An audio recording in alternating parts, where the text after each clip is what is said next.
listening to BottleCAST, the official podcast of Bottlecapps. I'll just hop right into it, get the jitters out. But all right, guys, thanks for joining us here at another episode of BottleCAST. I have here with me Scott McDonald. He is our air guitar extremist / client service director.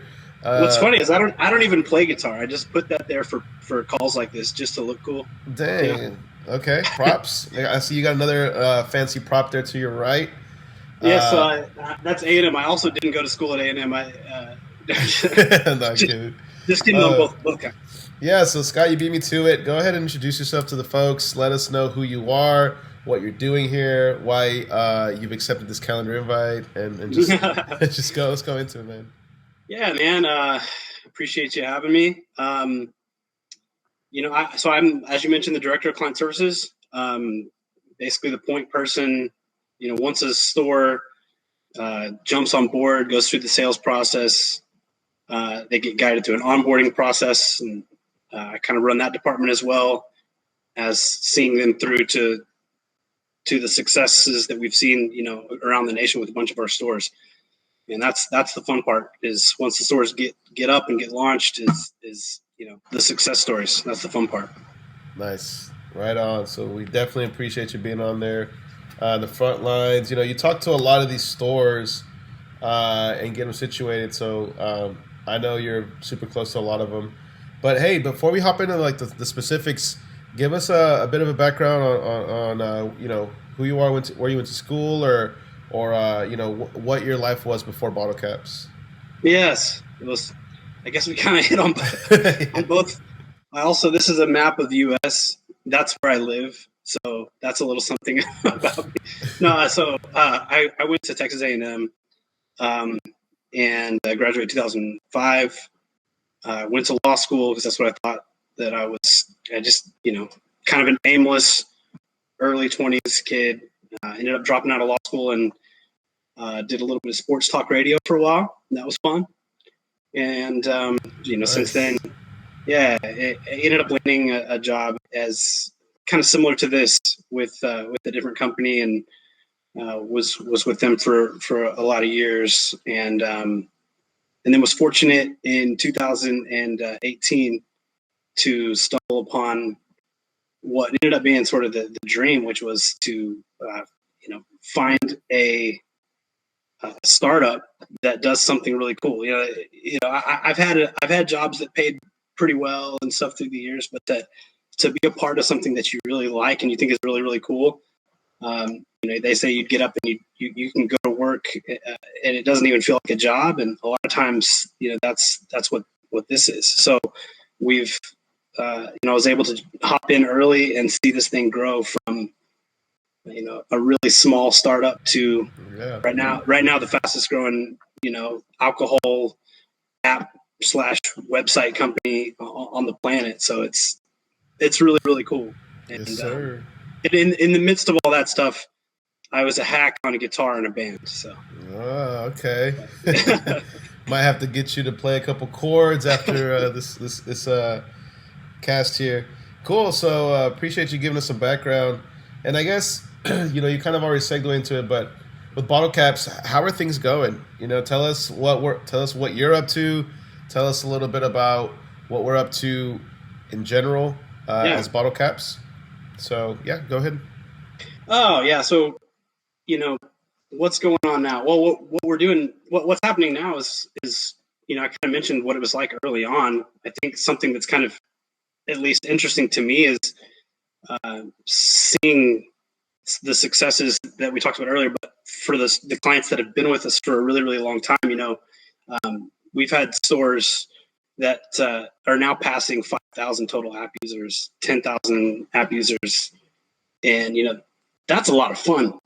That's enough customers in their app or on their website to ensure a consistent base of sales, no matter what. Nice. Pre-pandemic, in fact, if you go back even further than that was getting into the pre-e-commerce alcohol platforms in general. I think there was just a massive learning curve, both for us, for the stores, and for the customers that do the shopping. for stores on that front, there wasn't a lot of options. It was, really to compete with some of these big chains that were moving in. A lot of stores, kind of went with the only brand that anybody knew at the time, which was Drizzly, which they take a big cut of the profits, but that stores kind of did what they had to do, and there wasn't a lot of options, So for the stores back then, early on, that took a chance on us again. Like I said, we were just a small startup. Seeing that decision sort of pay off, that's been really, really cool. I mean, we have a lot of stores at this point that are going to hit 1 million in orders through their app for probably the second year in a row. Wow. So would you say that that they're getting their money's worth, or what? I don't think there's any question about it. Yeah. So we don't even take a cut. Yeah. We don't take any fees off that. So we have a small monthly fee. That's just I think we have the fairest model by a long shot, and it's not just fair, it works. Yeah. I always love conversating with anybody that I'm kind of speaking to on what we do. And then I'm like, yeah, like it's a flat month rate. Like you pay that, and that's what you're going to pay. Let's say that you started off and you're doing well, you hit $1 million, you're going to pay us the same amount because it's in the contract and stuff. Yeah, it's I think that to do a model like ours where you are going to pay the monthly fee, kind of no matter what. So I guess maybe the allure of doing working with a company that takes out the fees is that, I only am going to have to pay those fees if I make, sales. And so, but you don't want to limit your belief in that way. So yes, you pay the monthly fee, but for us, there's no cap. You can grow and grow and grow and grow, and we're not going to take any of that money. So if you took the other approach, the safe approach, which is I'm only going to have to pay, if we have sales, well, that's fine. But if you get a lot of sales, then there goes your profit margins. Yeah. So, when we build our app or website specifically for a client, it's theirs. They build it, they grow it, and then they get to reap the rewards of that too. Their customers are their own. They're not sharing them with a whole entire platform. Yeah. So I guess to touch on that piece, because I think we're onto something here. Whenever you have folks that are iffy about signing up because they don't know how to market their app, and so therefore they give it to a third party, what would you say to someone like that? Well, yeah, that's a good question. Some of it is just kind of been solved just because of the way that the market is going in general. Like, nice. So we talked about the long-term clients, but the short-term clients, and let's just say that those are the ones that hopped on since March of 2020. Okay. These stores, like especially now, they don't have to go through that slow burn of disrupting an entire industry. The disruption has already happened. Like the pandemic flipped the whole entire alcohol industry, on its head. And so now customers know, or should I say, they expect stores to be e-com friendly, whereas before they didn't. They were hesitant about shopping online, maybe, or whatever it is. But now that's sort of the expectation. There is no more learning curve.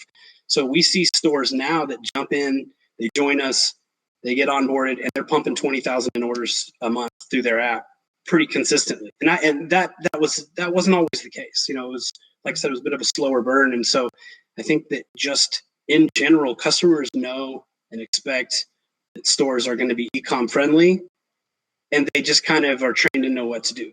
So then, I guess at that point, it's just up to the store to use the app and website like a mobile storefront, and then they can market it in the same ways that they would market, promotions in their store. A lot of our stores will do app only specials and app only promotions to try to drive customers that direction, build up their base, and so that's been pretty cool and effective as well. Nice. I was gonna say I love that you mentioned that short-term and long-term customer, because if you're looking for quick shortcuts, I think we're still a solution, of course, but when you set, especially when like you client service guys do a great job of setting expectations, and I mean, because you guys have seen full circle how these stores work. So if you lay that out properly and let these folks know that, hey, treat this as your own, market it, put some work into it. Sure, obviously it's not a one magic pill, but when you do that properly, you'll be able to, like you said with that one case study, own these customers for life. Yeah, especially on a platform that's their own. These are their own customers. Every customer that signs up and places an order. You got cell phones, you got email addresses. You can market to them like crazy, and we do have fairly certain the only one in the industry that has a package like this. But it's the bottle service package, which is where my team is front of the line sort of support for our stores to set up promotions like I was talking about. So if a store has, wants to do let's say Mother's Day specials, we can, for our bottle service, create like custom graphics. We'll make it a clickable banner inside the app where when the customer clicks it, it just pulls up all the specials specifically for Mother's Day. We can pair that with a push notification, and let's say a store has 1,000 customers in their app, boom, right in there, Mother's Day special. Click here, and it's all there. So we help make the store understand and treat their app and website like it's brick and mortar in the it's real estate on someone's phone. Nice. So, and you said that was called bottle service? That's bottle service.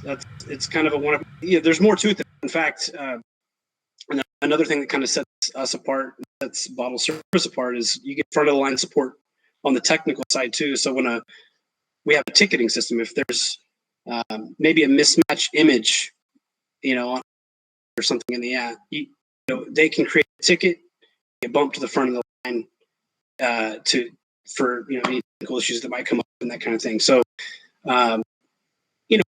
that's to say that our turnaround times and stuff like that isn't really fantastic for every store. Service is just the next level. Absolutely. No, I agree. It's definitely seen through the testimonials and through the reviews we get that, hey, I had this event coming up and they are a bottle service client. And so, boom, we hit the floor running, like you said, as we do with all of our clients. But we definitely put your priorities as our priorities. And our tech team is great about prioritizing the tickets, as needed, so that you're not getting like a replaced image above a pre-sale integration. No, exactly. Some things just make sense. But cool. So I'm like, hold on, let's pause right there. I need to. Okay. So ask me about about the pandemic and just about how the growth has been crazy since the pandemic. Can you talk a little bit about that? And then I got some stuff I would say. Got some serious fire you're about to lay out. Cool. So awesome. I appreciate you sharing that, Scott. So you kind of hit on it a minute ago, but I want to talk about this change. Oh my God, I messed it up. All right, Scott. So you talked about it a minute ago. So I kind of want to touch on it a little further. You talked about how e-commerce kind of built a fire. Oh my God. I'm like, bro. Okay. I don't know what I'm trying to spill. Hold on. Let me get my Hey, you mentioned that, you kind of mentioned the pandemic earlier and how that kind of changed the game. Okay. Can you elaborate on that a little bit? Gotcha. Hey, Scott. So you mentioned the pandemic earlier. I kind of want to touch on that because that's something that's obviously still pretty fresh. And as it pertains to e-commerce, we've seen a huge change in. So can you kind of expand on it a little bit? I mean, I kind of mentioned it earlier. It basically fast-tracked what was kind of already happening. And so, that's one of the major changes that we've seen is that, again, customers are prepared, stores are prepared, everybody sees the writing on the wall. States are changing regulations and, allowing Arkansas started allowing delivery. Just off the top of my head, started out allowing delivery. So that part's been really, really interesting. I will also point out, though, it hasn't.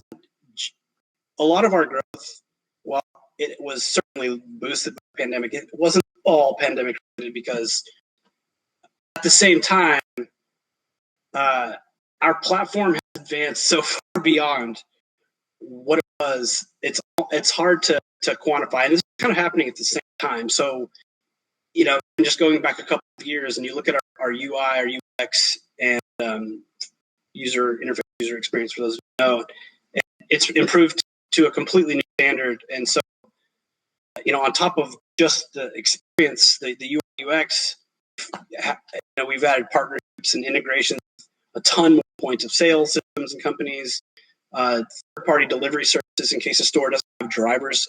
In most cases, we can set them up with a company we've integrated with. We have APIs and things we can do. Let's see, we've added fraud protection. It's a relatively inexpensive fraud protection package you can get through a company called Fur. They're one of the top, companies that do what they do in the world. So that gives stores peace of mind, just in general. What else? We've probably added 100,000 new product images to our which is already one of the highest quality product image libraries on the planet. A store can have a completely random one-off product that no one in the world has, can send us that product with a UPC or a SKU. We can add it, and now it's in our master database. So fairly certain, again, that's proprietary stuff that not a lot of people are doing. So that's been great. It's helped us to kind of be able to highlight remote products in clever ways. So the point that I want to bring this up is just, while it's true that the pandemic did launch BottleCapps and really the alcohol industry in general into nights, it's also true that our platform was already improving online ordering so much that we're seeing a really strong trend anyway. So it was just kind of the perfect storm of we were peaking, at least at that time, compared to where we were peaking in terms of our quality, and it kind of happened to pair with the pandemic. So it was like kind of just a perfect storm. That makes any sense. No, it does. It does. And I appreciate you highlighting all those awesome features. As you know, we've been busy, and that's just shown through all the awesome products and services and these new features that we're offering these folks, some of which I cannot wait for us to announce. You guys follow us on social, because we're going to slow release some very cool products coming soon. So that's very exciting. But yeah, Scott, so moving forward, let's go ahead and hit on some trending topics. I mean, the industry, like you just mentioned, is always changing. So I want to touch on what's something that you've kind of heard on the streets, if you will. Well, so I guess from where I sit, the biggest trend, I'd say, I guess I kind of touched on it a little bit earlier, but we're seeing a significant, if not a tidal shift in stores that are kind of moving more and more away from that the journey model, which takes a big cut of each order. Because the truth is, and I don't think everybody knows this, but these liquor stores, beer stores, wine stores, they operate on relatively small margins. Really? Sometimes like 10-15%. And if you're getting a chunk, most of that is going away. Right? It's not a lot of breathing room. It doesn't allow any breathing room. And then also, again, there's a ton of stores on that one app, and prices are being compared from store to store on one app. So the customers, they don't care about your store. They just want the lowest price on their Jack Daniels. That's all they care about. So they'll open that app, see a different price, and then boom, they're gone. So you might think that it'd be a good idea to drive customers to order from your store through that particular app. And I think a lot of stores, are realizing that they can't really afford to do that. They're lower, just maybe the price they're having to go too low. And, a lot of mom and pop stores simply can't afford to do that. And so what's beneficial, I guess, really about that is that through our platform, kind of along the same lines, because through our platform, stores are able to keep all their profits. They can really make their like a online mobile VIP version of their store. It's like a club. So they can put great deals, specials, promotions in there, and then you can knock 5-10% occasionally off of your products just for Mother's Day flash sales, and you can afford to do that. Rather than having, it's like, imagine having somebody just take a big chunk of your profits right out of the gate. You really don't have much flexibility in terms of marketing or what you can do. Yeah. And the store's just the customer's just as likely to go to a different store altogether in general. So that's so interesting that you brought up that not only with a model like Drizzly, where you're kind of forfeiting your profits, you not only is he eating it from the transactional approach. For every fee that's marketed out there and that's sent to your store, you have to pay for that. So now you're telling me that all these stores have to compete within that to even pop up on the top of the search. So now you're having to sacrifice that bit. So it feels like you're getting from both ends, dude. Yeah, in a manner of speaking, that is kind of how it works. To be honest, wow. It's they're just price war happening on top of slim margins. It's there's just not a ton left to begin with. For a store to compete, they have to lower their price. They have to lower their prices so much, and they get a chunk taken out. And so, he said price wars. I'm like, just join us with peace, man. Join the peaceful crew. That's what it is, I mean, and just to be, frank, it's not. No solution is perfect. I mean,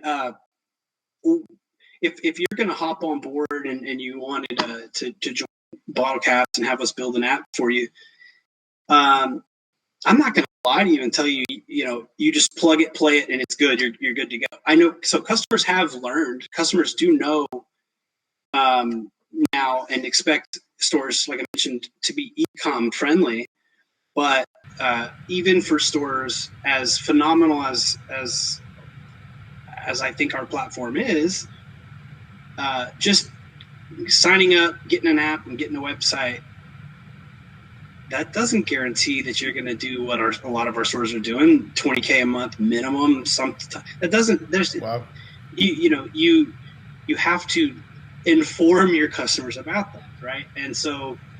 Gotcha. Remember, when you see a customer walk into a liquor store, a lot of times it's the first time they've been in it. A lot of times they just drove by, they just stopped. They're not necessarily. Some of them are going to be loyal; they always shop there, but a lot of them aren't. And so the idea is, for the folks that come in store, you want them. And this is not to say promoting on Facebook and Google AdWords or whatever isn't smart, but for the people that are in the store. You really want to convert those customers. Your store, you want to convert those customers in the store to app users. Why? They're already in your store. They already like you. Why not say, hey, look, hop in my app. It's $5 coupon your first order. Okay, cool. Well, once they order, they're like 50% more likely to order again. If they order 2 times, they're 80% more likely to order again. And by the 3rd time that a customer's ordered, they're pretty much going to stick with you forever. Nice. So you've taken a customer that was just passing through and converting them into a loyal customer. So that it sounds easy, but you do have to make an effort. You have to put, a lot of our stores put signs up on the doors all throughout the store. And again, that works pretty well, but it's just a sign. What if, I ignore signs all the time. So there's that. There's also, and when I say signs, I mean like QR codes. You can scan it, gotcha. And boom, and just stuff like that. So yeah, you have signs up, all that kind of stuff, but you still have to talk about it in the store. And so sometimes like a store may a guy or a girl may own the store, but they're not in there very often. They don't tell their staff what to say. And so customers come in and they leave. They didn't know you guys even had an app and that kind of thing. And so I think the most basic and fundamental and easiest way to build is an organic method straight up through people that come into your store, and give them a great experience. Tell them about that. Hey, check it out. X, Y, and Z. There's promotions on bourbons this week. Flash sale Fridays. We have those. We have contests through our app. Sometimes we'll do giveaways where any random person who downloads my app this month gets a chance to win this cool new Bison cooler or tumblers or something like that. And the app, it needs to be an experience. And the number one most effective way of marketing is experiential marketing. So you want to create an experience. So I think that's super, super critical. And but it starts at the top from the leadership. The leadership tells the staff, they're all on the same page. They're all rowing in the same direction. And then they start to build up their client base. And again, to do something organic, people need to tell other people about it, right? So if you get 100 people to download your app in a given month and you give them a great experience, then they're going to tell their friends, of course. Like that's how it works. It's like, dude, check out this deal, man. I mean, it's phenomenal. And that liquor store down the street, they have an app, bro, and so if you download it, you actually get this and this. So and it just goes. There's layers to it too. Like a lot of our stores, most of our stores have a rewards program that's built into their app. So a lot of stores do this in store, where if you're a preferred customer or something like that, you may get X amount of purchases, you might get a 10% discount or something like that, like through in store, that kind of thing. Well, we've kind of built that into the app. It's optional. If the stores want to use it, they can turn it on. But when they do, when the customers order, when they do various challenges through the app, when they, let's say review products or, various things, then they get points. They get rewards points, which there's inside the app. You can keep track of how many points you have. Eventually, you get a $5 discount, and then on your next purchase, you can apply your discount. So it helps them spend more time on the app, right? 100%, and so these are things that are kind of exclusive to the app. I like the stores that I find that turn it into a VIP, like a club. It's like an experience. Have some fun with it. Make it an experience. Put cool things in there. Send push notifications about promotions that you're running. There's just so many things that stores will do. Man, yeah. Episode 2, huh? Yes. You're gonna need a part 2 for this. Maybe we'll have something to sip on. But absolutely, not to mention like the prime real estate on being on somebody's phone. But honestly, we'll have to make a part 2 to this thing, because this thing's getting long. But so Scott, I guess for the folks that are listening, where can they find out more info? You covered a lot, but let's say that they're still curious. Where can they find us? Yeah, BottleCapps.com. If you're a store that is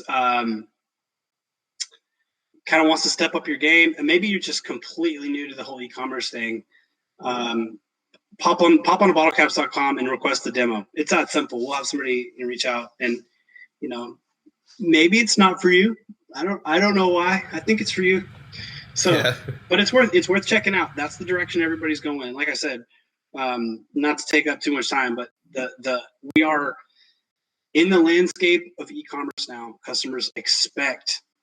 Before, customers were hesitant to even download an app. Like I mentioned 2-3 years ago. Yeah. Now they expect an app. Yeah. And so, you're kind of getting behind the 8 ball a little bit if unless you kind of shift gears and move this direction too. So that's what I would recommend. Is if you're scared, at least just give it a shot. Yeah, at least come and talk to us, yeah. Right? And if you're looking to actually just get a sip yourself and get it delivered, we have BottleRover.com as well. That's our alcohol e-commerce marketplace. So get your drinks delivered straight to your house. And we are offering free delivery right now. So all you have to do is meet a $35 minimum threshold. but that's like a bottle and some beer, so you'll be all right. This sounds like a plug, a shameless plug, but I promise you this: I will be. I'm actually placing an order as soon as we get off the hill. There we go. From Bottle Rotor, I will be placing an order. What is it? Thursday? Typical time to place an order, right? Get it ready for the weekend. You know I need that Buffalo Trace over here as soon as possible. Yes, sir. And I'll take my tequila anytime. Thanks for listening to BottleCAST, the official podcast of Bottlecapps. We'll see you guys in the next episode. Cheers.